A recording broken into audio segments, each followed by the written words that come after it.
বরিশাল বিশ্ববিদ্যালয়ে উপাচার্যের অপসারণের দাবিতে তৃতীয় দিনের মতো অবস্থান কর্মসূচি এবং বিক্ষোভ মিছিল করেছে শিক্ষার্থীরা। পরে উপাচার্যের বাসভবনে তালা ঝুলিয়ে দেয় তারা। সকাল 11:30টা থেকে বিশ্ববিদ্যালয়ের প্রশাসনিক ভবনের সামনে অবস্থান কর্মসূচি ও বিক্ষোভ করে শিক্ষার্থীরা। পরে দুপুর 1:30টার দিকে বিক্ষোভ মিছিল নিয়ে ভিসির বাসভবনের সামনে জড়ো হয়। এ সময় গেটে তালা ঝুলিয়ে বাসভবনের সব পরিষেবা বন্ধ করে দেওয়া হয়। দাবি আদায় না হলে আন্দোলন চালিয়ে যাওয়ার ঘোষণা দেন তারা। এর আগে মঙ্গলবার বিশ্ববিদ্যালয়ের প্রশাসনিক শাটডাউন দেয় আন্দোলনরত শিক্ষার্থীরা।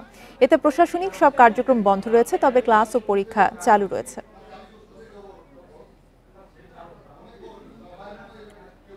এখন আমরা এক দফাতেই আছি, এক দফা না আদায় হওয়া পর্যন্ত আমরা আন্দোলনে থাকবো। কোনো আপোষ হবে না।